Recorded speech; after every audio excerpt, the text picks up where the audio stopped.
Ang kawawang high schooler na ito ang pinakabagong biktima ni Trop Kun. At nang magising siya, napunta siya sa isang isekai na mundo. Pero ang hindi niya alam ay may tago siyang katangian na ginagawa siyang immortal. Nagsisimula ang kwento sa isang medieval isekai na mundo kung saan makikita si Ryo, isang high schooler, na nakahiga sa loob ng isang bakanteng kubo. Walang kasangkapan sa loob ng kubo maliban sa 2 libro at isang kutsilyong naiwan sa mesa.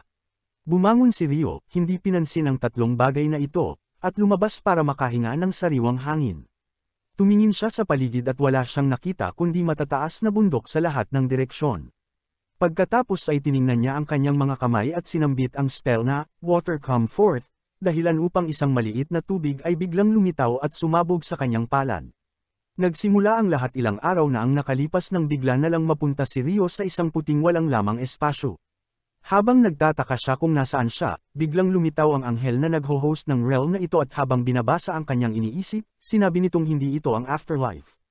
Ipinahayag ng anghel ang tuwa niya na sa wakas ay may bumisita sa kanya matapos ang ilang taon, pero sa parehong oras, nalulungkot siya dahil si Ryo ay kakamitay lamang sa kanyang dating mundo matapos mabangga ni Trop Kun. Alam na ito ni Ryo, at napagtanto rin niyang malapit na siyang ma-reincarnate. Kaya tinanong niya ang anghel, na tinawag niyang Angel Michael sa kanyang isip, kung ano ang dapat niyang gawin sa susunod niyang buhay. Pinayuhan siya ni Michael na mamuhay ayon sa gusto niya. Matagal nang gustong mamuhay ni Ryo ng mabagal at boring na buhay. At matapos makuha ang pahintulot ni Michael, naghanda na siyang ma-reincarnate sa mundo ng mahika na kilala bilang Fae. Bago siya pakawalan, sinabi muna ni Michael kay Ryo ang tungkol sa mundo ng Fae. Ayon kay Michael, 20% lamang ng populasyon sa mundo ang marunong gumamit ng mahika. At sa kaso ni Ryo, kaya rin niyang gumamit ng mahika at ang pinaka-compatible niyang elemento ay tubig, dahil humiling siya ng mabagal at boring na buhay. Inilipat siya ni Michael sa kagubatan ng Rondo para manirahang mag-isa sa isang maliit na kubo. Inihanda na rin ni Michael ang 2 buwang supply ng pagkain sa isang maliit na ice house. Sa loob ng kubo, nag-iwan siya ng 2 libro na makakatulong kay Ryo matutunan ang tungkol sa mundo at kung paano gumamit ng mahika. At pagkatapos lamang basahin ang libro natutunan ni Ryo kung paano magpatawag ng maliit na katawan ng tubig mula sa wala. Sa ngayon, hindi niya kailangang mag-alala tungkol sa panganib mula sa mga halimaw sa kagubatan dahil naglagay si Michael ng barrier sa paligid ng bahay. Muling nagsanay si Ryo sa paggamit ng water magic at nagawang gumawa ng water ball sa pamamagitan lamang ng pag-i-imagine nito. Napagtanto niyang hindi na niya kailangang sambitin ang spell ng malakas. Maginhawa para sa bida. Gamit ang kanyang mahika, pinuno ni Ryo ang bathtub ng malinis na tubig, na para sa akin ay medyo kadiri dahil technically galing sa loob niya ang tubig. Sobrang lamig ng tubig sa bathtub kaya kailangan niyang hanapan ito ng paraan para painitan. Naghanda siyang magsindi ng apoy gamit ang pinakalumang, pinaka-hindi efficient na teknik na kilala ng tao. Pagkatapos ng maraming bigong pagsubok, sumuko siya at nagtanong sa sarili kung may paraan ba para magamit ang mahika dito. Gamit ang kanyang kaalaman sa chemistry noong nakaraang buhay, pinaghiwalay niya ang hydrogen at oxygen, dahilan upang magkristal ang tubig at maging yelo. Ngayon na may yelo na siya, ginamit niya ito bilang lente para i-focus ang sikat ng araw, parang magnifying glass, at sa wakas ay nagawa niyang makalikha ng apoy. Gamit ang apoy na iyon, sa wakas ay nakagawa si Ryo ng mainit na tubig at nakapagbabad ng matagal. Nalinawan ang kanyang isipan, at nang ma-refresh ang kanyang isip, napagtanto niyang pwede naman pala siyang gumawa ng mainit na tubig gamit ang mahika sa pamamagitan ng reverse process na ginamit niya para gawin ang yelo. Pero para sa susunod na lang iyon. Sa ngayon, kumain muna siya ng hapunan. Habang kumakain, napagtanto niyang kailangan na niyang magsimulang manghuli dahil mauubos na ang pagkain. Pero nag-aalangan siya dahil kapag lumabas siya sa gubat, tiyak na makakabangga siya ng mga halimaw, na alam niyang hindi niya kayang talunin gamit ang maliit na kutsilyong iniwan ni Michael. Ibig sabihin, kailangan na rin niyang i-unlock ang defensive magic. Kinabukasan, nagsanay si Ryo ng kanyang unang attack spell, ang water ball, pero wala itong naging damage sa target na puno. Kaya iniba niya ang spell, ginawang mas makipot ito na parang arrow ang laki. Pagkatapos ng ilang oras ng pagsasanay, sa wakas ay nagawa niyang i-unlock ang pinaka-basic form ng water jet spell, na kung tutuusin, wala pa ring epekto sa puno. Kinabukasan, nagsimula siyang i-improve ang kanyang ice magic dahil wala pa ring epektibong resulta ang water magic niya sa laban. Maingat siyang gumawa ng ice crystal, pero nabigo siyang i-levitate ito dahil hindi kasing daling eye project ang yelo kumpara sa tubig. Pero matapos ang ilang oras ng pagsasanay, nagawa ni Rio na sabay-sabay gumawa ng maraming ice crystal, kahit na hindi niya pa rin ito mapalipad papunta sa puno. Pagkalipas ng ilang araw ng paulit-ulit na pagsubok, naging sanay na siya sa paggawa ng ice crystal agad-agad. Pero kulang pa rin siya sa lakas para magamit ito bilang projectile. Sa kabila nito, dahil nauubos na ang oras, gumawa ng paraan si Rio gamit ang ice crystal bilang spearhead at naglakad papunta sa gubat. Malapit sa ilog, nakakita siya ng quartz at natuwa dahil magagamit niya ito para magsindi ng apoy kung sakaling maubos ang kanyang mana. Pagkatapos ay pumunta siya para mamites ng mga halamang gamot nang biglang tinarget siya ng isang halimaw na tinatawag na lesser boar bilang madaling biktima. Dumiretso sa kanya ang boar, pero dahil sa takot, hindi gumalaw si Rio, halos natapos agad ang isekai journey niya. Pero sa huling segundo, ang takot mamatay muli ang nagtulak sa kanyang makatalon palayo. Sa pagkakataong ito, ginamit niya ang mahika sa kanyang advantage, ginawang mad-ulash ang lupa sa pamamagitan ng yelo, dahilan upang mad-ulash ang boar. Mabilis niyang pinatubo ang mga icicles sa harap ng boar, at nabutas ito hanggang sa mamatay. Ang kasabihang, desperate times call for desperate measures, ay bagay na bagay sa kanya dahil nakita natin siyang nagtagumpay sa paggamit ng water magic sa isang mapanganib na sandali. Magandang attempt pero malayo pa siya sa pagiging magaling.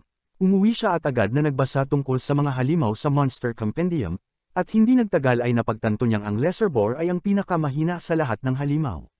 Dahan-dahan niyang binasa ang libro para matutunan ang iba pang nilalang na maaari niyang makasalubong, dahil baka ang mabagal niyang buhay ay hindi talaga mabagal. Binasa niya ang pahina tungkol sa dragon, at ang tanging sinabi ng libro ay, kapag nakakita siya ng dragon, tumakbo siya. Hindi naman siya makakatakas, mamamatay pa rin siya, pero dapat pa rin siyang tumakbo. Binuklat niya ang kasunod na pahina tungkol sa akuna.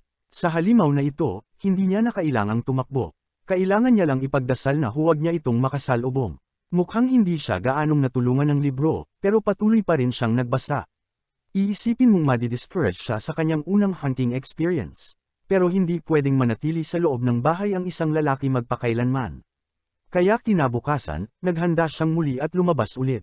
Maganda ang simula ng araw dahil nakakita siya ng punong may bunga. Sa unang kagat niya, parang nabayaran ang lahat ng stress na naranasan niya kahapon. Ang sarap ng lasa, pero nagdala ito ng panibagong stress dahil isang assassin hawk ang lumipad papunta sa kanya at binangga siya. Nakita niya na mas malakas sa kanya ang hawk at imposibleng talunin ito. Gumamit ito ng air magic na invisible kaya wala siyang paraan para lumaban. Naalala niya ang ideya mula sa libro at tumakbo siya, pero paano mo tatakasan ang ibon? Nang makitang wala na siyang takas, huminto siya para lumaban. Ginamit niya ang ice magic para i-trap ang hawk. Akala niya patay na ang hawk, kaya lumapit siya, pero nabasag ng hawk ang yelo, bagamat nasira ang isang mata nito. Nang maramdaman ng hawk na mas malakas na si Rio, lumipad ito palayo. Huminga si Rio ng malalim at bumagsak sa lupa. Nagrereklamo na ang mabagal na buhay na gusto niya ay hindi talaga mabagal. Sinubukan niyang hanapin ang daan pauwi, pero napagtanto niyang nawawala na siya matapos tumakbo palayo sa hawk. Habang naglalakad siya sa gubat, may nakita siyang nakakatakot, isang dulahan. Wala itong ulo, at may usok na lumalabas mula sa leeg nito. Abala ang dulahan sa pag-aalaga ng kanyang kabayo. Sa kung anong paraan, nahanap niya rin ang daan pauwi. Habang lumilipas ang panahon, nagsasanay siya para gumaling. Mula sa pakikipaglaban sa maraming halimaw hanggang sa pangingisda, napalevel up niya ang kanyang ice magic nang gusto na kayanan nitong maghiwa ng bundok. Patuloy siyang nagpapatibay ng sarili, at sa puntong ito, nasasanay na siya sa bagong buhay niya.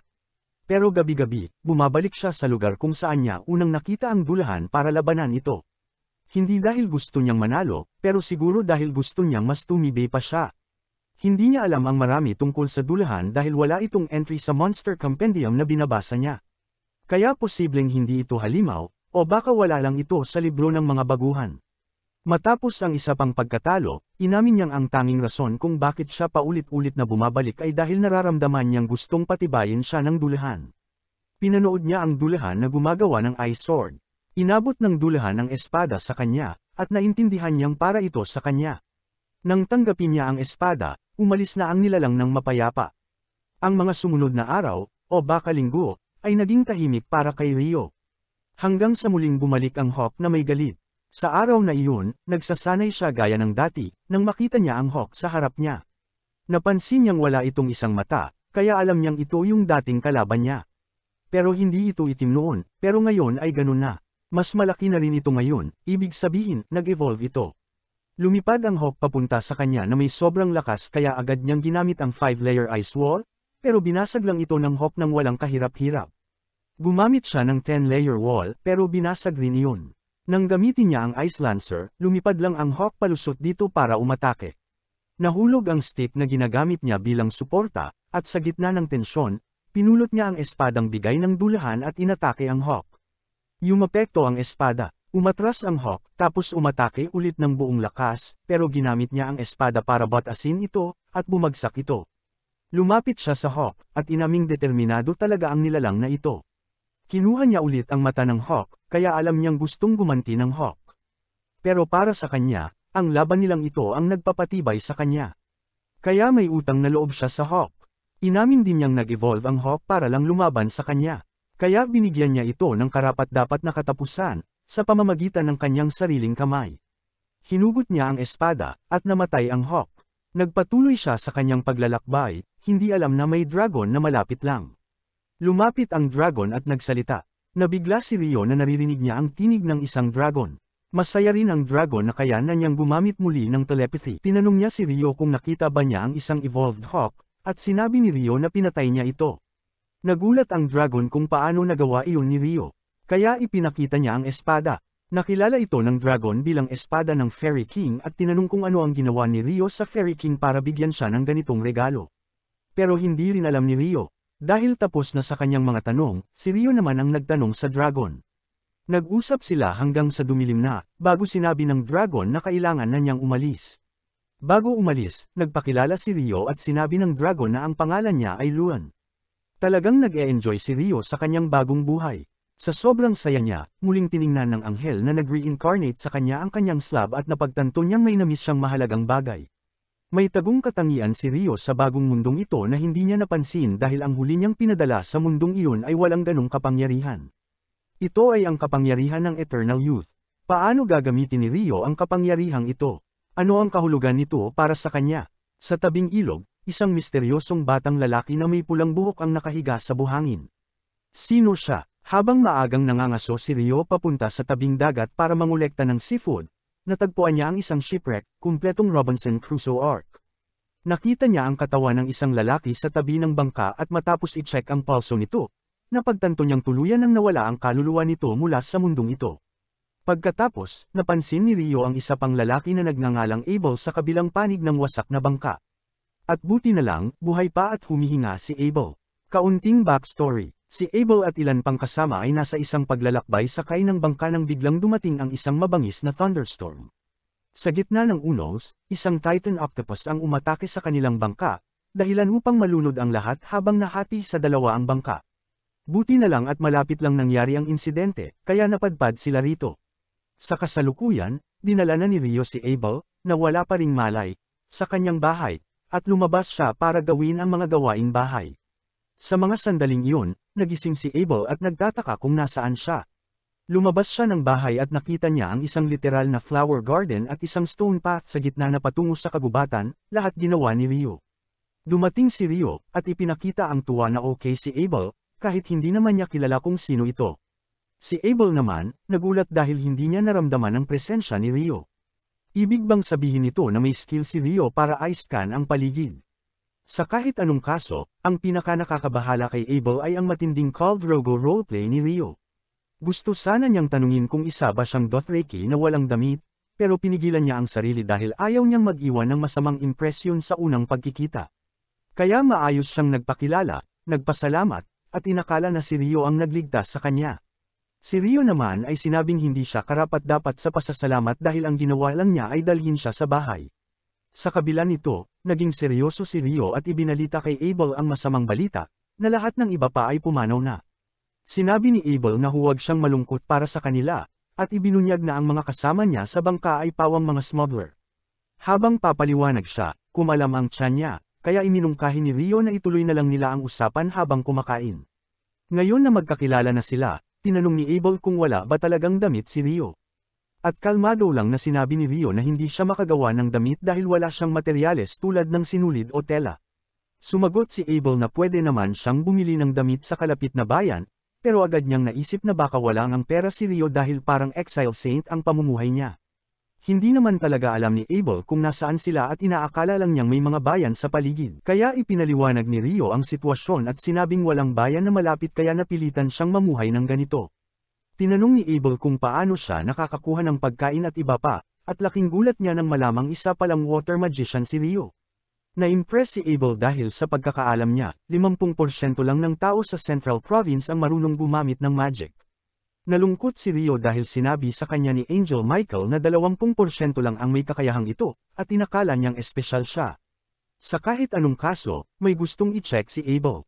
Kaya iniling niyang dalhin siya ni Rio pabalik sa shipwreck.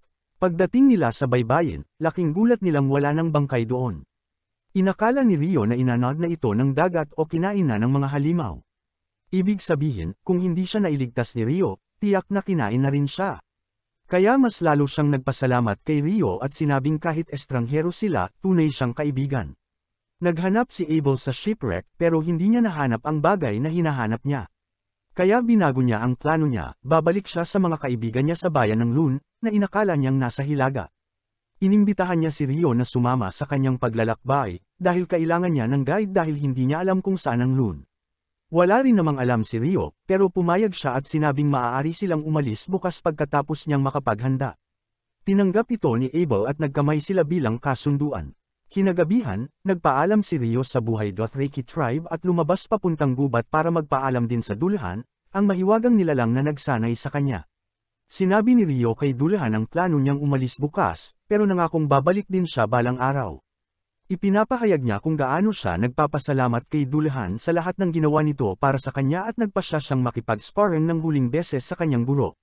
Binigay nila ang lahat at pagkatapos ng isang matagal at mainit na labanan, si Dullahan ang siyang nakatayo, na hindi nakakagulat.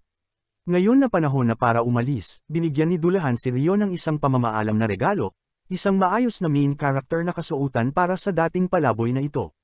Kinaumagahan, si Rio, ngayon sa kanyang bagong kasuotan, ay sinimulan ang kanyang paglalakbay kasama si Abel papunta sa Hilaga, iniiwan ang kanyang medieval na solo na buhay.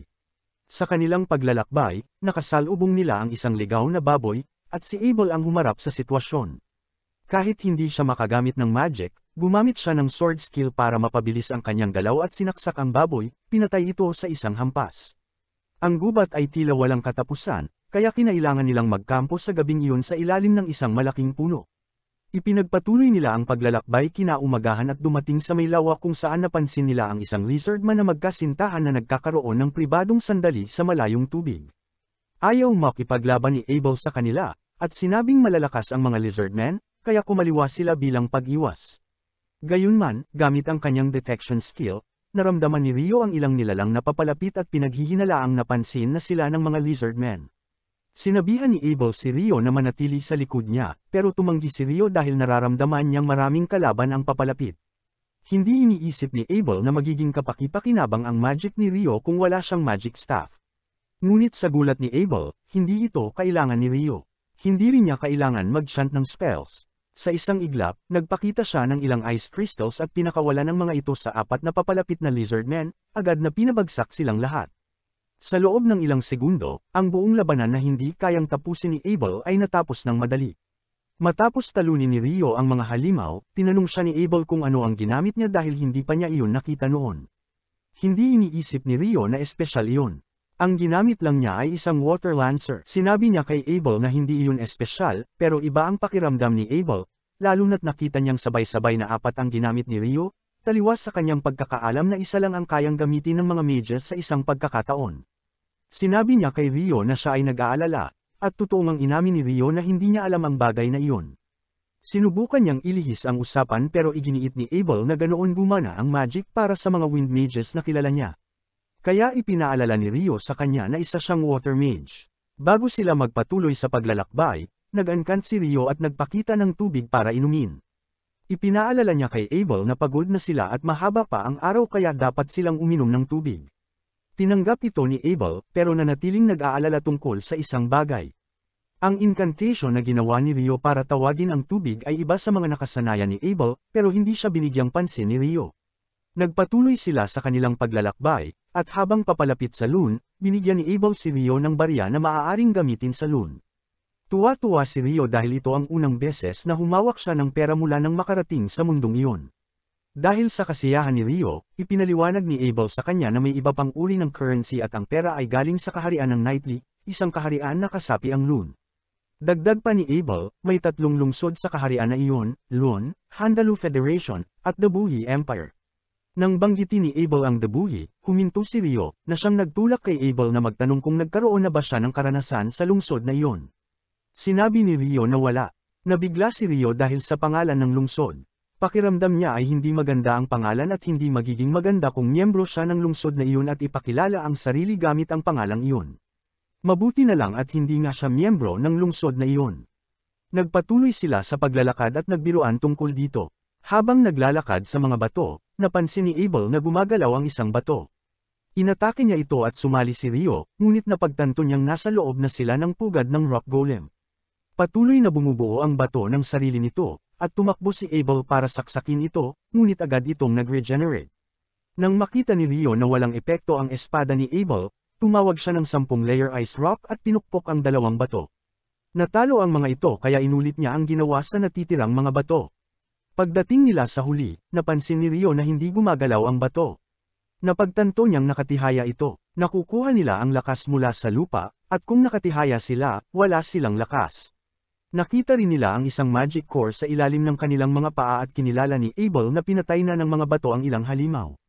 Kaya, magaganda ang course. Napagpasyahan nilang kunin ito bilang gantimpala at inisip ni Rio na kumuha pa mula sa ibang golems, ngunit napansin niyang nakikipaglaban ang mga golems sa mga ice rocks. Kaya, umalis sila. Naglakad pa sila at may nakita silang isa pang halimaw. Akala ni Rio ay isang pulaka lamang ito, pero iniisip ni Abel na isa itong behemoth. Wala nang pagkakataon ng buhay para pagtalunan pa nila kung ano ito. Nakita nila ang ilang wyvern na lumilipad papunta roon. Nasa gitna sila ng war zone, pero maswerte rin sila. Dahil biktima rin ang behemoth sa labanan, sigurado silang hindi nito hahayaan na matalo ito ng mga wyverns. Tama nga sila dahil lumaban ang behemoth gamit ang magic at nanalo. Excited si Rio sa mga karanasang naranasan niya. Sa gabing iyon, nagsindi sila ng apoy at nagkwentuhan. Tinukso ni Rio si Abel na akala niya ay lalaban din si Abel sa behemoth at makakapanood siya ng round 2 nanograms labanan. Talagang malupit ang batang ito pero biro lang. Napag-usapan nila ang magic negation na ginamit ng behemoth sa laban at sinabi ni Abel na nakita niya lang ito dati bilang trap sa mga dungeon. Na-excite si Rio sa ideya ng dungeon at nang mapansin ito ni Abel, tinanong niya kung interesado ba siya sa dungeon at sumagot si Rio ng oo. Maswerte siya dahil ang tanging dungeon sa buong kaharian ay nasa Loon at doon nga sila pupunta. Tinukso siya ni Rio na inilihim ito ni Abel at hindi sinabi sa simula. Pero iginiit ni Abel na hindi niya alam na interesado si Rio sa dungeon. Nang iginiit ni Rio na malaman ang iba pang sikreto ni Abel, tinanong siya ni Abel kung nakakita na ba siya ng dwarves at elves dahil maswerte rin siya. Maraming dwarves sa Loon at malalakas sila. Nang sabihin niya ito, sinabi ni Rio na alam na niya iyon at nagtataka si Abel kung paano niya ito nalaman. Sinabi rin niyang may isa lang na elf sa Loon at sinabi ni Rio na alam niya rin iyon. Nagpatuloy sila sa paglalakbay sa bundok at sinabi ni Rio kay Abel na kapag natawid na nila ang burol, makakakita sila ng komunidad ng tao. Hindi inaasahan ni Abel na alam ito ni Rio. Kaya tinanong niya ulit si Rio. Naalala ni Rio na sinabi iyon ng dragon noong nag-uusap sila, pero alam niyang hindi iyon mauunawaan ni Abel, kaya sinabi niyang kalimutan na lang ito. Sa pagpapatuloy ng kanilang paglalakbay, may banta ng isang high-grade monster. Nang maramdaman ni Abel ang presensya nito, naghanda siyang lumaban. Pero nang makita niya ang dambuhalang bundok sa harap niya, natakot siya at hindi na nagtangkang lumaban at nahirapan siyang huminga. Sa kabutihang palad, tinawag siya ni Rio at inihagis ang karne sa halimaw. Nang nilamon ito ng ibon, iniwan sila nito. Napabuntong hininga si Abel sa tuwa na tapos na ang lahat. Masaya siya na nailigtas siya ni Rio. Nagpatuloy sila sa paglalakbay at nagtanong kung ano ang meron sa lugar na iyon. Ang mga halimaw na nakita nila doon ay hindi dapat nilalabanan ng tao. May kakaiba sa burol na iyon. Naalala nila na ang mga wyvern ay laging lumilipad mula sa hilaga, kaya inakala nilang malapit na sila sa hilagang bundok. Sumilip sila sa gilid ng burol at nakita ang ilang wyvern na kumakain ng bangkay ng ibang halimaw. Napagtanto nilang tama sila. Ipinayo ni Abel na huwag na lang lumaban pero iba ang iniisip ni Rio. Iniisip niyang dapat silang lumaban. At kung lalaban sila, mas mainam na ngayon habang nasa lupa ang mga wyverns. Nakipaglaban sila at nanalo, pero sinalubong sila ng iba pang wyvern na papalapit. Ginamit ni Rio ang kanyang magic para patayin sila mula sa himpapawid. Kinuha ni Abel ang kanilang gems. Excited na si Abel sa labanan. Kaya nang dumating ang iba pang halimaw, sobrang saya niya. Pagkatapos ng laban, nagtinginan sila at ngumiti. Isa itong magandang partnership. Tingnan natin kung paano matatapos ang partnership. Nagpatuloy sa paglalakbay sina Rio at Abel habang pinag-uusapan kung dapat pa ba nilang subukang harapin ang mga wyverns muli. Habang si Rio ay walang problema sa pakikipaglaban sa mga halimaw na ito, si Abel ay ayaw humarap sa ganoong panganib. Pero, natutuwa siya na lumaban si Rio sa mga wyverns kanina dahil ngayon ay meron na silang isang buong bag ng magic stones na pwede nilang ipalit sa maraming pera. Sa kahit anong paraan, narating ng dalawa ang isang lugar sa malayong hilaga at napansin nila ang isang makitid na daan sa malayo, na nagpapahiwatig na mayroong bayan kung susundan nila ang daan. Tumingin-tingin si Abel at dahil ang daan ay patungo sa tila Mount Everest sa silangan, iniisip niya na dapat silang magsimulang maglakad sa kanluran imbes. Parang pamilyar si Abel sa mga yalong bundok, pero hindi niya ito sinabi kay Rio at sinabi lamang na kung susundan nila ang daan pasilangan, mararating nila ang bayan ng Kailadi. Masaya si Rio sa balitang ito at ipinapahayag niya kung gaano niya gustong makatulog sa kama kamakailan lang. Nagtataka si Abel sa narinig at nagulat na si Rio ay isang tipo ng taong gusto mag-relax dahil akala niya si Rio ay isang caveman na gusto lang lumaban sa mga halimaw. Sa kahit anong kaso, nagsimulang magbigay ng suhestyon si Abel kung anong dapat gawin ni Rio pagdating nila sa Kailadi. Ikinwento niya ang tungkol sa lokal na pagkain, na ayon sa kanya ay sobrang masarap. Hindi tumagal at narating ng dalawang magkaibigan ang bayan, at pagdating nila, pumasok sila sa isang lokal na restaurant para kumain, kung saan ipinaliwanag ni Abel kay Rio ang tungkol sa Adventurer Guilds, at pinayuhan siyang magparehistro bilang adventurer dahil sa lakas niya. Ayon kay Abel, ang guild card ay nagsisilbi rin bilang identity card, at gamit ito, makakapasok si Rio sa kahit saang lugar sa bansang ito ng libre. Nagustuhan ni Rio ang ideyang ito dahil ngayong pumasok sila sa bayan, si Abel ang nagbayad ng silver coin sa gwardya sa gate para makapasok siya. Sinabi rin ni Abel kay Rio ang isa pang benepisyo ng pagsali sa Adventurers Guild, na pwede niyang i-trade ang magic stones at monster loot, pero binanggit din niya na kailangan maging alchemist para magamit ang mga ganoong bagay. Si Rio, na mahilig sa chemistry, ay sobrang interesado sa alchemy, kaya nagsimula siyang isaalang-alang ang pagiging adventurer. Ipinagsilbi sa kanila ng waitress ang curry at kanin, at nagulat si Rio na pati sa mundong ito ay merong mga pagkaing karaniwang meron sa kanyang dating mundo. Bumulong siya sa sarili na sa mga generic isekai anime, ang bida ay kailangang pagdaanan ang maraming bagay bago muling malikha ang pagkain mula sa kanilang mundo. At dahil ang pagkain gaya ng curry ay meron na dito sa mundo ng Fae, itinuturing ito ni Rio na isang biyaya. Sa kahit anong kaso, kumain siya at naging parang pro mukbanger, humihingi pa ng dagdag at ikatlong round. Kinaumagahan, muli niyang binanggit kung gaano niya nagustuhan ang curry, na naging dahilan para pag-isipan ni Abel kung itong caveman ay hindi pa nakakakain ng matinong pagkain noon. Dahil hindi binanggit ni Abel na may curry sa bayan, nagbiro si Rio na baka may mas juicy pang sikreto si Abel na itinatago sa kanya, na ikinagulat ni Abel, na tila may tinatago nga siya. Muling nagsimula sa kanilang paglalakbay ang dalawa sa gitna ng mga parang at taniman, at hindi nagtagal ay narating nila ang gilid ng kanilang destinasyon, ang bayan ng Loon. Pagdating nila sa gate ng bayan, nakilala si Abel ng gwardya at nagulat na makita siya dahil may balita na siya ay nawawala. Wala ng oras si Abel para ipaliwanag ang sitwasyon, kaya sinabi na lang niya sa gwardya na iniligtas siya ng lalaking ito. Nagpasalamat ang gwardya kay Rio sa pagliligtas kay Abel at masayang kinamayan si Rio. Dahil hindi pa rehistrado si Rio bilang adventurer, kailangan niyang magbayad ng entrance fee, at si Abel muli ang nagbayad ng silver coin bilang bayad. Muling binati ng gwardya si Abel sa pagbabalik sa bayan at tinanong kung anong balak niyang gawin ngayon. Habang nag-uusap sila, napansin ni Rio na mukhang sikat si Abel at malapit sa lahat dito. Sa kahit anong kaso, nagtungo si Abel at Rio sa Adventurers Guild, at habang papunta sila, sinabi ni Abel na normal na ang isang tao ay nagsisimula sa rank F kapag nagparehistro. Pero dahil si Abel ay isang veteranong adventurer, iniisip niyang pwede siyang magbigay ng rekomendasyon kay Rio. At sa rekomendasyong iyon, maaring magsimula si Rio sa E o kahit D. Ang regular na ranking rules ay umiiral din sa mundong ito, ibig sabihin, habang tumataas ang ranggo, mas mahirap ang quests na pwede mong kunin.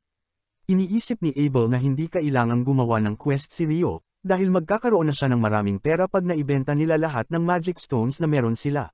Sobrang dami nila na kung ibebenta ng sabay-sabay, baka bumagsak ang market. Kaya nais muna ni Abel na kumonsulta sa Guildmaster, at hayaan siyang magdesisyon kung anong dapat gawin. Pumasok sila sa guild at agad na nagulat at natuwa ang lahat sa loob ng makita nilang buhay at maayos si Abel. Habang pinalilibutan si Abel ng maraming tao, ngumiti si Rio dahil hindi niya inaasahan na may kaibigan siyang sobrang sikat. Lumabas siya para hindi makaistorbo at nagdesisyong maglakad-lakad, nang makasalubong niya ang isang elf girl na interesado sa suot niya, at nakilala ito bilang kasuotan ng Fairy King. Nalito si Rio dahil wala siyang ideya kung sino ang Fairy King. At sa kasamaang palad, sinabi ng elf girl na nagmamadali siya, kaya umalis nang hindi nagpapaliwanag, umaasang muli silang magkikita. Lumabas si Abel para hanapin si Rio at dinala siya sa loob. Ipinakilala siya sa lahat bilang lalaking nagligtas ng buhay niya. Pagkatapos ay itinulak niya si Rio sa harapan at ipinahayag ng lahat kung gaano sila kasaya at nagpapasalamat sa kanya. Nang bumalik na ang lahat sa kani-kanilang ginagawa, dinala ni Abel si Rio sa guild receptionist para sa registration process at inendorso si Rio, hiniling sa receptionist na irehistro siya bilang D-rank adventurer. Hindi makapaniwala ang receptionist na si Abel, na mula sa Crimson Sword Party, ay personal na nag-e-endorso ng isang tao. Ibinunyag niya na ito ang unang pagkakataon na may miyembro ng party na ito na gumawa ng ganoong bagay, ibig sabihin ay espesyal si Rio. Inaprubahan ito ng receptionist, pero sinabi na kailangan pa rin ni Rio na dumaan sa physical assessment process. Habang pinag-uusapan ito, gusto ring makausap ni Abel ang guildmaster. Kaya dinala sila ng receptionist sa meeting room kung saan biglang pumasok si Hugh, ang guildmaster, nang marinig niyang bumalik si Abel. Ang katotohanan na nakatawid sila sa bundok at nakabalik ng buhay ay nakakagulat kahit para kay Hugh na isang guildmaster. Tinanong ni Abel si Hugh kung sapat na ba ang pruweba na ito para i-rank up si Rio, dahil alam niyang hindi kayang gawin iyon ng isang taong walang kakayahan. Inamin ni Hugh na tama siya at pumayag na i-rank up si Rio. Bago pa matapos ang kanilang pag-uusap, may biglang pumasok na grupo sa silid. Ang grupo ay binubuo ng mga miyembro ng party ni Abel, si Narin, Warren, at Leah. Nang makita ni Rin si Abel at makumpirmang buhay siya, napaluhod siya. Hindi niya akalaing makikita pa niya itong muli. Tumayo siya at nilapitan sila at humingi ng paumanhin sa pag-aalala. Inamin niya na mamamatay na sana siya kung hindi siya iniligtas ni Rio. Kaya si Rio ang dapat nilang pasalamatan. Alam ni Hugh na marami pa silang dapat pag-usapan bilang party, kaya pinayagan niya silang gamitin ang silid at inutusan ng guild clerk na si Nina na ihanda ang mga kailangang gamit para sa registration habang ginagamit ng party ang kwarto para sa catch-up. Sinubukang umalis ni Rio kasama si Hugh, pero tinawag siya pabalik ni Abel, sinabihang may kailangan pa silang gawin at pinaalalang maghintay sa guild pagkatapos ng registration. Habang naglalakad si Rio, binasa ni Hugh ang iniisip niya at napansing nalilito siya kung bakit sobrang sikat si Abel. Ipinaliwanag niya na ang party ni Abel, ang Crimson Sword, ay ang pinakamalakas na party sa village at ramdam ng lahat ang pagkawala ni Abel. Tinanong ni Rio kung D-rank ba talaga ang registration niya at sinabi ni Hugh na oo. Inamin niya na kilala niya si Abel. Malakas si Abel, pero alam din niya na hindi magtatagumpay si Abel sa laban kung wala siyang magandang support system. Kaya sigurado siyang mahusay din si Rio, ibig sabihin ay wala siyang problema sa pagrehistro kay Rio sa D-rank. Dinala niya si Rio sa isa pang opisina at dumating si Nina dala ang mga gamit. Iniwan niya si Nina para asikasuhin ang registration habang siya ay nag-aasikaso ng mga papel sa guild. Nagpakilala si Nina at naglabas ng libro. Tinanong niya ang mahahalagang tanong gaya ng skills at level ni Rio, at tinanong din kung nakapasok na siya sa dungeon dati. Nang sumagot siya ng hindi pa, sinabi niyang may dungeoning classes sila kada buwan at tinanong kung gusto niyang sumali. Nagdesisyon siyang sumali at sinabi ni Nina na ang susunod na klase ay sa alas 9 pagkatapos ng ilang araw. Nagulat siya na may oras doon at sinabi ng babae na may orasan sa gitna ng lungsod. Dahil wala siyang matutuluyan, sinabi nito na pwede siyang tumuloy sa Guild Lodge ng 300 araw pagkatapos ng kanyang pagpaparehistro.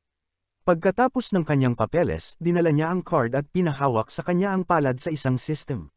Nagprint ang system sa kanyang card at natapos ang proseso. Lumabas sila ng kwarto at natuwa si Hugh na bumalik na si Abel.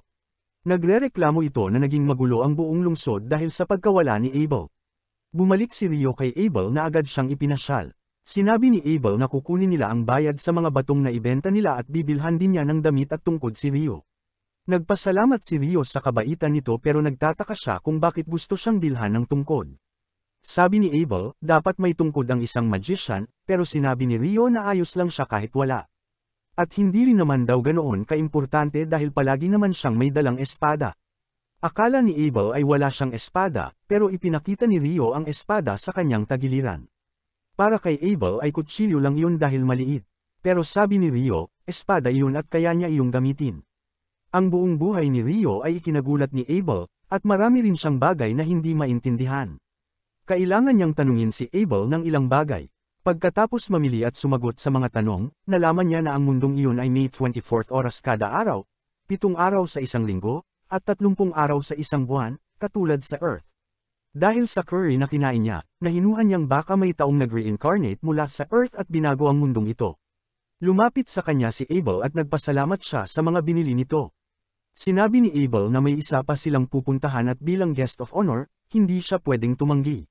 Dinala siya ni Abel sa kanyang welcome party at nag-enjoy sila at nag-inuman buong gabi.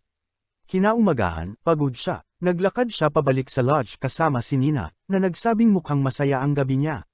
Nabanggit ni Nina na si Ra, na sinasabing kapatid ni Abel, ay hindi umalis sa tabi ni Rio dahil sobrang nagpapasalamat ito sa ginawa ni Rio para sa kanila. Pero hindi yun ang dahilan ng pagod ni Rio. Pagod siya dahil sobra siyang nakainom kagabi. Sa wakas ay nakarating sila sa lodge at binuksan ni Nina ang pinto.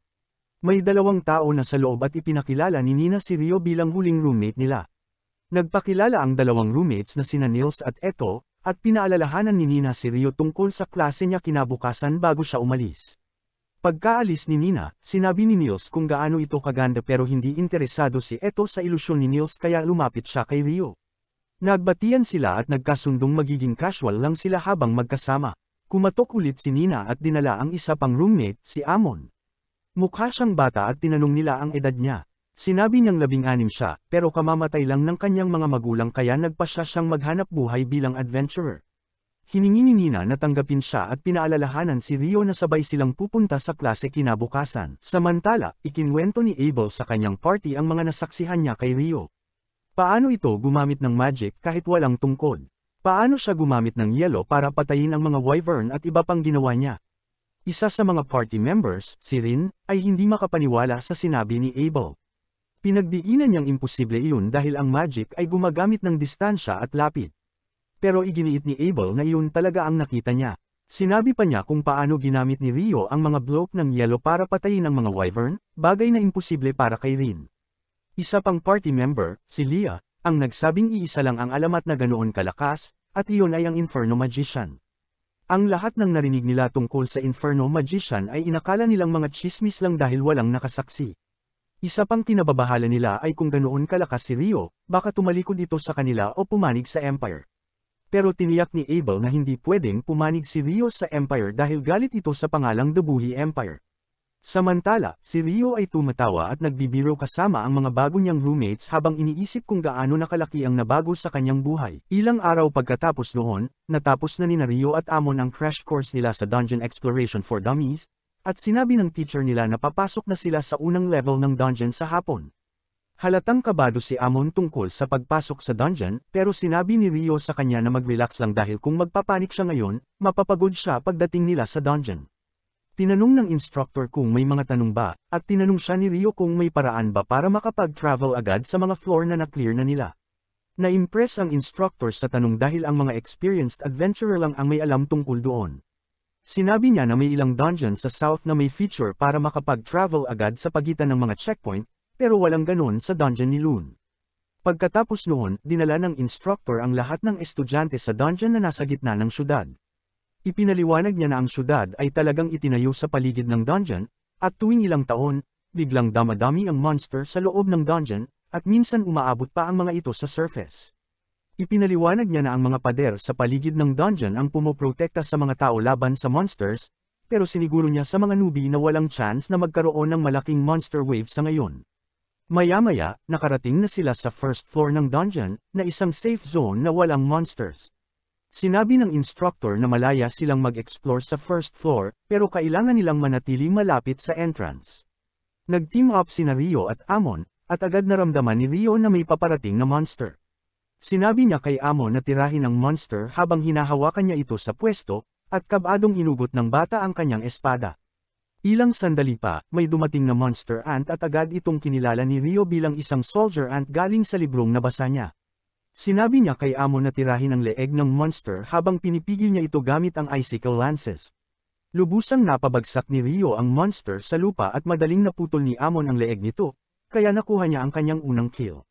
Tuwang-tuwa siya sa nangyari at kinuha ni Rio ang magic stone ng ant bilang trepeo para sa unang successful monster hunt nila.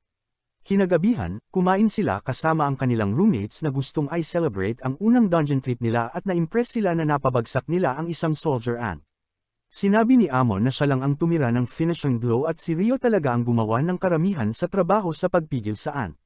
Sinabi rin niya na gusto niyang bumalik ulit sa dungeon bukas pero nag-aalangan siyang pumunta mag-isa. Nag-volunteer si Rio na sumama dahil gusto rin niyang mag-explore pa sa dungeon, dahil nagtataka siya kung bakit may monster sa first floor kahit sinabi ng instructor na wala dapat. Dinagdag ni Eto na narinig din niya na may mga soldier ant na umaabot sa second at first floor nitong mga nakaraan, at nalito ang mga lalaki kung bakit. Biglang dumating si Abel at sinabi na kaya may soldier ant sa taas ay dahil kaya nilang maghukay pataas, at nagulat ang mga lalaki nang makita nila ang pinakasikat na adventurer sa syudad ng malapitan. Pero gaya ng dati, prangka si Rio sa kaibigan niya at tinanong ni Abel ang mga bata na alagaan siya dahil wala siyang common sense. Biglang tumayo si Niels nang naka-atensyon at ipinakilala ang sarili kay Abel, sabay sabing idol niya ito at gusto rin niyang maging isang sikat na adventurer balang araw. Humiling siya na makipagkamay, at pumayag si Abel, sabay sabing magpursige siya pero siguraduhin niyang ang survival ang number one priority. Tinanong ni Rio si Abel kung anong ginagawa niya doon ng ganoon ka-late at sinagot ni Abel na kakauwi lang niya mula sa mission niya. Dumating bigla ang party niya at galit ang mga babae dahil pumunta siya roon sa halip na mag-report sa guildmaster. Sinabi niya na tinutulungan lang niya ang ilang beginner na nangangailangan ng gabay pero agad siyang pinabuhat ni Minilin kay Warren, ang nawawalang anak ni Luca. Binuhat siya ng malaking lalaki habang sumisigaw siyang parang bata. Tapos, tinignan ni Lin si Rio nang may selos sa mata. Kinabahan si Rio at tinanong kung ano ang kailangan niya.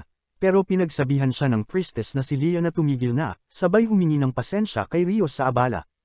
Habang umaalis ang grupo, nagsimulang mag-fanboy sina Eto at Nils tungkol sa kanila. Pero hindi maintindihan ni Rio kung ano ang nakikita nila sa grupong yun na puro kaeng-engan.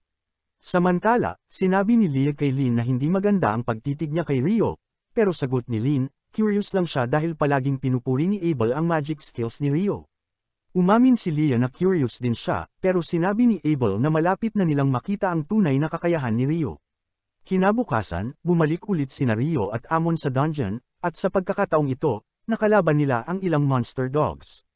Habang pinipigilan ni Rio ang mga aso gamit ang icicle lances, napatunayang magaling ding swordsman si Amon at napatumba niya ang ilan sa mga ito. Pagkatapos ng laban, sinabi ni Rio na ang style ni Amon sa sword fighting ay nagpapaalala sa kanya kay Abel. Ipinaliwanag ni Amon na ang teacher niya ay isang matandang lalaking ang pangalan ay Kiro na natuto ng sword fighting mula sa isang malaking paaralan sa capital. Inisip ni Rio na baka sa parehong school din natuto si Abel at nakita niya ang potential ni Amon na maging malakas din balang araw. Na-impress si Amon sa kaalaman ni Rio sa swordplay kahit mage lang siya, at sinabi ni Rio na nag-practice siya dati sa isang mentor pero siya mismo ang bumuo ng sariling sword style. Dinagdag niya na mukhang nakakapagod ang style ni Amon, pero safe ito at kailangan lang niyang pagtrabahuhan ang stamina niya. Sinabi niya na si Abel ay nagpa-practice ng form niya tuwing umaga habang nasa biyahe sila, at pinapakita lang nito na kahit ang pinaka-talented na tao ay kailangang maghirap din. Na-inspire si Amon sa narinig niya at nagdesisyong magsikap para mas lumakas pa, at natuwa si Rio sa sagot niya. Kinabukasan, bumisita si Rio sa library at mas malaki ito kaysa sa inaasahan niya. That's what she said. Anyway, tinanong niya ang librarian na ipakita sa kanya ang alchemy section, at ipinakita naman ito kung saan nakalagay ang mga libro para sa mga beginner. Pero sobrang dami ng pagpipilian kaya na-overwhelm si Rio. Kaya nagdesisyon siyang magpahinga muna sa labas. Biglang dumilim ang syudad nang magkaroon ng total solar eclipse, at tumingin si Rio dito ng walang eye protection, parang ex ko na bulag na ngayon. Isang segundo lang ang lumipas at napansin na niyang may kakaiba. Nawala ang lahat ng tao sa paligid niya. Iba rin ang pakiramdam ng atmosphere, at biglang naramdaman niyang may ataking paparating mula sa likod. Mabilis siyang nakareact at nagcast ng wall of ice para i-block ang malakas na fire blast. Nagtaka siya kung sino ang umatake sa kanya at nakita niya ang isang badass na demon lady na papalapit, naglalakad na parang lumabas lang sa Tekken 4. Natuwa ito nang makakita ng tao sa espasyo niya at nagdesisyon siyang makipaglaro at talunin si Rio. Napagtanto ni Rio na isang demon ang kalaban niya, at sigurado siyang ito ang pinakamalakas na nilalang na nakita niya sa mundong ito. Gusto niyang tumakas pero nararamdaman niyang hindi siya makakatakas sa kakaibang espasyong ito kahit anong subukan niya. Kaya nagdesisyon siyang lumaban. Agad siyang nag-summon ng 12-dosenang Ice Shield bago umatake ang demon, at nablock nito ang napakalakas na Firestorm. Biglang nagpalit ng atake ang demon, at nag-shoot ng Invisible Wind Bullet na tumagos sa mga shield ni Rio, pero nablock ito ng armor niya. Hindi makapaniwala ang demon na may human armor na kayang i-block ang ganong atake. Pero nang tinignan niyang mabuti, nakita niyang suot ni Rio ang Fairy King's robe. Napagtanto niya na dapat ay magaling talaga si Rio para magkaroon ng ganong gear at kapangyarihang kayang i-block ang kanyang atake. Kaya nagdesisyon siyang gumamit ng espada imbes na magic. Hinugot din ni Rio ang ice sword niya at nablock ang atake. Nanatili siyang nasa defensive habang tinutulak siya ng Demon Lady paatros. Pero masyado itong mabilis at halos hindi niya naiwasan ang isang deadly strike sa mukha niya. Nagdesisyon siyang gumanti sa pamamagitan ng pag-shoot ng daan-daang icicle lance sa kanya, pero mabilis itong naiwasan ng demon. Hindi niya napansin na nauubos na ang eclipse habang sinasayang niya ang oras sa paglalaro. Samantala, napansin ni Rio na gumagamit ng wind magic ang demon para mapabilis ang galaw niya, at bigla itong tumalon para ibigay ang finishing blow. Na-block ito ni Rio ng walang gaanong hirap, dahil kahit mabilis ang demon, wala itong sinabi sa strikes ng Headless Knight na nagturo sa kanya. Na-impress naman ang demon at tinanong kung sino ba siya para suotin ang Fairy King's robe at ang kanyang espada. Gumawa ito ng fireball para umatake, pero agad itong na-cancel ni Rio gamit ang icicle lance. Nainis ang demon at nagdesisyong patayin na agad si Rio dahil nagiging delikado na siya habang tumatagal ang laban. Mabagsik ang mga sunod-sunod na atake niya pero kampanteng nadepensahan ni Rio ang mga ito. Nakahanap siya ng pagkakataon para gumanti at nawalan ng balanse ang demon. Ito ang hinihintay ni Rio, at naglunsad siya ng sunod-sunod na icicle lances.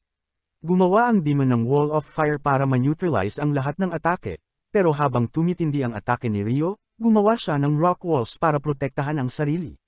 Binago rin ni Rio ang pattern ng atake niya at gumamit ng high-pressure water jets para batasin ang wall at masaktan ang demon.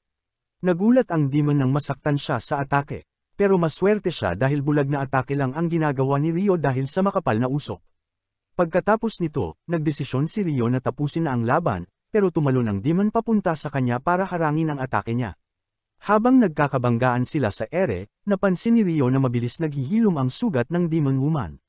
Nang ma-distract siya sa nakita, pinatalsik siya ng demon sa isang gusali. Pero bago pa makapagbigay ng final attack ang demon, napansin niyang may mga patak ng tubig na bumabagsak mula sa langit. Nagulat siya dito, pero nang damaykit sa balat niya ang isang patak at mapaso siya dahil mas mainit pa ito sa boiling temperature, napasigaw siya sa sakit. Agad siyang nag-cover ng sarili gamit ang rock ball habang hinihintay na matapos ang boiling rain. Samantala, bumaba na si Rio. Biglang naglabas ng napakalakas na flame magic ang demon woman at pinasabog ang lahat sa paligid niya. Papalapit siya kay Rio sa nakakatakot na paraan, pero halos tapos na ang eclipse at biglang nag-disintegrate ang espada niya nang tamaan ito ng sikat ng araw. Sinabi ng demoness na hindi pa matatapos ang laban nila sa pagkakataong ito. At sinabi ni Rio na lumayas na siya. Hindi siya naapektuhan sa pagiging bastos ni Rio at ipinakilala ang sarili bilang Leonor, sabay tanong kung ano ang pangalan ni Rio. Sinabi rin ni Rio ang pangalan niya, kahit malinaw na ayaw niyang malaman pa ang kahit anong bagay tungkol sa isang demon. Nagulat si Leonor na alam ni Rio ang tungkol sa mga demon, at inisip niya na dapat ay ginawa na niya ang lahat para patayin ito kaysa ay enjoy ang laban. Sinabi niya na maglalaban sila ulit sa hinaharap, pero posible rin na mauna siyang makasalubong ng ibang demon. Sinabi niyang huwag siyang magpapatay sa iba dahil mas malakas na siya next time at siya mismo ang tatapos kay Rio. Nagulat si Rio sa narinig, pero biglang natapos ang eclipse at bumalik sa normal ang lahat, na parang walang nangyaring laban. Nakaramdam si Rio ng matinding pagkaiba at nagdesisyon na bumili ng ilang libro at pagkatapos ay magpahinga. Una siyang pumunta sa bank para mag-withdraw ng pera mula sa pagbebenta ng Wyvern Magic Stones at dumaan muna sa dorm room niya para makita ang mga kaibigan niya. Napansin niyang wala sila roon. Pero habang palabas na siya ng dorm, nakita niya sila na inaapi ng ibang adventurer. Tinawag siya ni Nils at eto na duwag dahil inambush sila habang injured pa sila. Pero sinabi ng leader ng mga bully, si Dan, na pwede rin nilang sabihin yun kapag inambush sila ng monster sa dungeon at napatay. Biglang nawala ng malay ang mga tauhan ni Dan dahil inatake sila ni Rio mula sa likod. Sinabi niya kay Dan na tama siya, pero sana makinig din siya sa sariling payo. Tinanong niya kung handa na ba siyang tumakbo ngayong bagsak na ang mga kasama niya, at biglang sumugod si Dan para suntukin siya. Umiwas lang si Rio at tinamaan siya sa tiyan gamit ang hawakan ng espada, dahilan para ilabas nito ang kinain niya sa umaga. Pagkatapos, tinulungan niya ang mga kaibigan niyang gumaling at sinabing kailangan nila ng mas maraming stamina para hindi sila basta-basta maaabutan ng mga gaya ng mga yon. Pero bago ang lahat, sinabi niyang dapat silang magpahinga muna at mag-relax. Pumunta sila sa public bath kung saan pinagaling ni Priest. Ito ang sugat ni Rio mula sa wind bullet.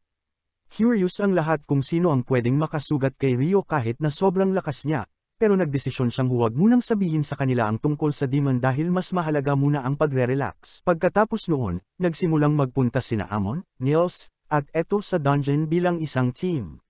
Habang nakikipaglaban sina Nils at Amon sa mga goblin, nananatili si Eto sa likuran para suportahan sila at gamutin kapag nasusugatan. Nagsimulang mangolekta si Nils ng mga magic stone mula sa mga goblin habang ginagamot ni Eto si Amon. At pinag-uusapan nila kung gaano ito kadelikado para sa kanila na makasalubong ng mga goblin. Sabi ni Nils na dapat na silang umatras ngayon dahil magiging delikado kung magpapatuloy pa sila, at sumang-ayon si Eto dahil hindi dapat sila makakita ng mga goblin archer sa ika-4 na palapag ng dungeon. Si Amon naman, gustong manghuli pa ng mas maraming monster para kumita ng pera. Pero naalala ni Nils ang sinabi ni Abel na huwag isugol ang buhay para lang sa mga hindi mahalagang bagay. Sa huli, bumalik na lang sila sa ibabaw, na siyang pinakatamang desisyon sa araw na iyon. Dahil ilang palapag lang sa ibaba, isang grupo ng adventurer ang napahamak sa kamay ng isang malaki at makapangyarihang halimaw. Pagbalik sa ibabaw, iniisip ni Rio kung gaano kaibang klase ang magic ni Leonor, pero pantay lang sila pagdating sa casting speed. Nagpasya siyang paunlarin ang kanyang lakas at alisin ang mga kahinaan, at naalala niya na hindi niya kayang sabayan ang bilis ng galaw ni Leonor kahapon.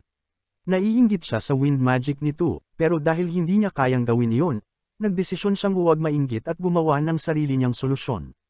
Iniisip niyang dapat siyang gumamit ng water jet para itulak ang sarili niya pasulong. At kahit nagawa niya na ito dati sa ilalim ng tubig, hindi niya alam kung gagana ito sa ibabaw. Una siyang gumawa ng isang icy platform sa harap niya, tapos gumamit ng daan-daang maliit na water jet na nagtutulak sa lahat ng parte ng kanyang likuran para itulak siya paaban. Pero, kasing bagal lang siya ng isang matandang lola na tumatawid sa pedestrian. Talagang hindi nasiyahan si Rio sa resulta, pero tinawag niya itong work in progress, na siya ring tawag ko sa mental health ko. Pagkatapos ay pumunta siya sa library para matuto pa tungkol sa demons at alchemy. At sa parehong oras, si Lynn, ang lowly wizard mula sa grupo ni Abel, ay nag-aaral din sa library. Naghahanap siya ng tala tungkol sa spell na kayang lumikha ng ice wall na sapat ang kapal para durugan ang mga golem, pero wala siyang makita. Masaya siya dahil gusto niyang maniwala na si Rio ay isang scammer lang na niloko si Abel at iniisip niya na tanging ang pinakamalakas na wizard sa buong kontinente lang ang kayang gumamit ng ganoong kalakas na magic spell. Pagkatapos niyang ibalik ang libro sa shelf, nakita niya ang elf girl na si Sira. Nagbatian ang dalawang babae at nag-usap ng kaunti bago maalala ni Sira na kailangan na niyang bumalik sa grupo niya. Samantala, bumalik na rin sina Amon at iba pa sa guild, at nagsimulang mautal si Nils na parang simp nang makita si Nina, ang receptionist. Tinapik siya ni Eto sa ulo habang sinasabi kay Nina na nakakita sila ng goblin archer sa ikalimang palapag, na hindi pangkaraniwan, kaya bumalik agad sila para i-report ito sa kanya. Kinumpirma ni Nina ang mga magic stone at dali-daling pumunta para i-report ito sa guildmaster habang pinasalamatan ang mga lalaki para sa mahalagang impormasyon. Hindi natuwa si Hugh nang marinig na may mga goblin sa ikalimang palapag gayong ang mga ito ay kadalasang nasa ibaba pa ng ikasampung palapag ng dungeon. Iniisip niya na maaaring senyales ito ng mas malaking problema at inutusan si Nina na ipatawag agad ang lahat ng B-rank at mas mataas na party. Sinabi ni Nina na dalawa lang ang high-rank party sa lungsod na yun, ang Crimson Sword ni Abel at ang White Brigade.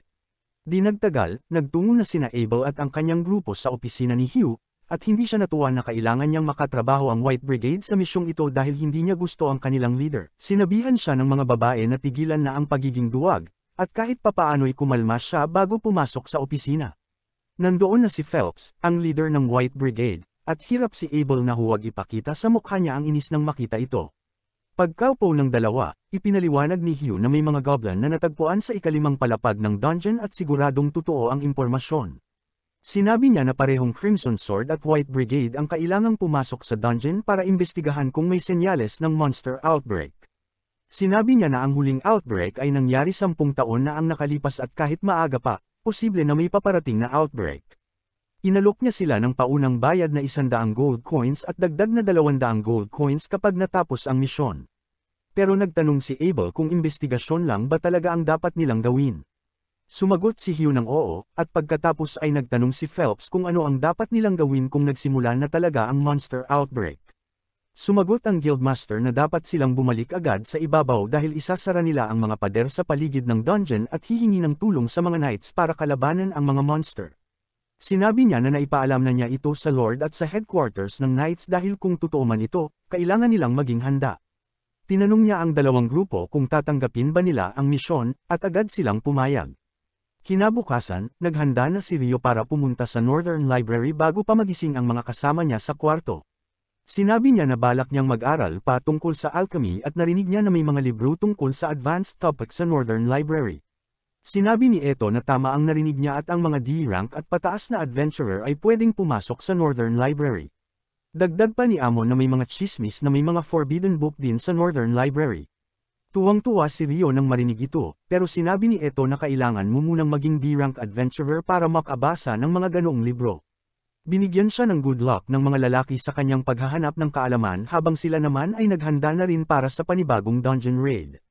Di nagtagal, nakarating na si Rio sa Northern Library at agad siyang natuwa sa atmosphere ng lugar. Nagsimula siyang maghanap ng mga librong kailangan niya at iniisip niya na kapag tinanong niya ang iba tungkol sa mga libro tungkol sa demons, baka matakot lang ang mga ito. Pero habang paakyat siya sa unang palapag, nakita niya roon si Sira, ang elf girl, at agad siyang nabighani rito. Sa kabilang banda, nakarating na sina Hugh at ang dalawang high-rank party sa pintuan ng dungeon. Habang bubuksan na nila ang pinto, pinigilan ni Abel si Hugh dahil sinasabi ng instinct niya na may mali. Inutusan niya si Lynn na gumamit ng wind magic para i-scan ang unang palapag kung may monster, at agad niyang natuklasan na may daan-daang monster na naghihintay mismo sa harap ng gate. Nagpanik ang lahat ng marinig ito dahil sapat na itong patunay na nagsimula na ang malaking monster outbreak. Inutusan ni Hugh ang lahat na umatras at kontaken ang mga knights at ang guild. Sa loob ng guild, nakita ni Nils at ng iba pa ang abiso na isinara ang dungeon, at inakala nilang ito ay dahil sa mga goblin archer na nakita nila. Biglang may lalaking dumating na tumatakbo at inanunsyo na nagsimula na ang monster outbreak at lahat ng adventurer ay kailangang pumunta sa pader sa paligid ng dungeon para pigilan ang mga monster. Samantala, si Rio at si Sira ay nagtititigan habang lahat ng ito ay nangyayari. At sa wakas, sinabi ni Sira na nagkita na naman sila. Nagpakilala sila sa isa't isa at tinanong ni Sira kung may hinahanap ba siyang espesyal. Halos masabi ni Rio na nagre-research siya tungkol sa demons, pero agad niya itong itinama at sinabing gusto niyang matuto ng alchemy para gumawa ng golems. Namangha si Sira sa ambisyon niya dahil hindi madaling gumawa ng golems, pero sinabi niya na wala talagang mga librong tumatalakay lang sa bagay na iyon. Gayunpaman, inanyayahan siya ni Sira na sumunod sa kanya dahil alam niya kung aling mga libro ang makakatulong sa kanya, dahil halos kabisado na niya ang buong library. Habang naglalakad sila at nag-uusap tungkol sa mga libro at adventuring, ibinunyag ni Sira na siya lang ang miyembro ng isang B-rank adventure party na tinatawag na Wind. Sabi ni Rio na may kaibigan siyang nagsabi na iisa lang ang elf sa lungsod, at sinabi ni Sira na bihira talagang makihalubilo ang mga elf sa tao, pero siya ay kakaiba. Samantala, ang lahat ng adventurer sa lungsod ay nakarating na sa mga pader ng dungeon, at di nagtagal, binasag ng mga monster ang mabigat na gate. Inutusan ni Hugh ang lahat na atakihin sila gamit ang magic at arrows, na siyang nagpasimula ng mabangis na labanan laban sa Goblin Army. Sumali rin ang mga knights, at tila nasa kontrol ang sitwasyon, pero nag-aalala si Hugh dahil mas marami ang mga monster ngayon kaysa noong huling outbreak. Samantala, naubusan na ng arrows ang grupo ni Abel. Pero dumating si Nils dala ang isang bar aisles ng arrows para sa kanila, kasama ang mensahe mula kay Hugh na ang grupo nila ang kailangang tumapos sa boss monster pagkatapos ng wave ng mga mob. Di nagtagal, halos lahat ng goblin ay natalo na, at inutusan ni Hugh sina Abel at Phelps na pangunahan ang kanilang mga grupo papunta sa laban. Tumalon sila pababa mula sa pader at ginamit ni Lynn ang wind magic para pabagalin ang pagbagsak nila. Agad silang tumakbo pasulong, tinatapos ang natitirang goblins bago marating ang pintuan at maghintay sa boss. Ilang saglit pa, lumabas ang isang Goblin General at inakala nilang matatapos na ang lahat kapag napatay ito. Ngunit dalawang Goblin General pa ang lumabas pagkatapos niya, at napagtanto ni Abel na ang kalaban nila ay isang Goblin King. Sabi niya na kailangan muna nilang talunin ang mga Goblin General bago lumabas ang Goblin King, dahil magiging mas malakas pa ito kung hindi. Nagdesisyon siya na siya at si Phelps ang sasabak sa tigi-isang General, habang si Lynn at Leah ang haharap sa isa pa. Nagsimula silang lumaban sa mga General, at naputol ni Abel ang mga braso ng kanyang kalaban, nang biglang makita niya ang Goblin King sa pintuan at sumigaw siya sa lahat na damapa. Sa sumunod na segundo, isang malakas na wind slash ang lumabas mula sa dungeon, na pumatay sa mga Goblin General sa isang tama lang. Nagulat ang lahat sa lakas at bagsik ng Goblin King, pero alam ni na Abel at Phelps na sila lang ang may kakayahang lumaban dito. Nag-team up sila para sabay na atakihin ang Goblin King, pero hindi tumagos ang kanilang mga sandata sa armor nito. Biglang sumugod si Abel diretso sa Goblin King, gamit ang kanyang skill para maging ghost at makaiwas sa atake nito. Lumapit siya at ginamit ang combat skill niya para batasin ang puso nito, pero hindi niya natapos ang trabaho. Sinubukang atakihin siya ng Goblin King, pero inutusan ni Abel si Lynn na tapusin na ito habang muli siyang nawala. Tumagos ang mga wind spear ni Lynn sa katawan ni Abel at tumama sa Goblin King, na siyang nagpabagsak dito. Lahat ay nakahinga ng maluwag sa pagkakapanalo nila, pero hindi nila alam na malayo pa sa katapusan dahil may mas delikadong bagay pa sa loob ng dungeon. Salamat sa panunood. Kung gusto nyo pa ng ganitong content, comment nyo lang, like and subscribe na din kayo mga lods.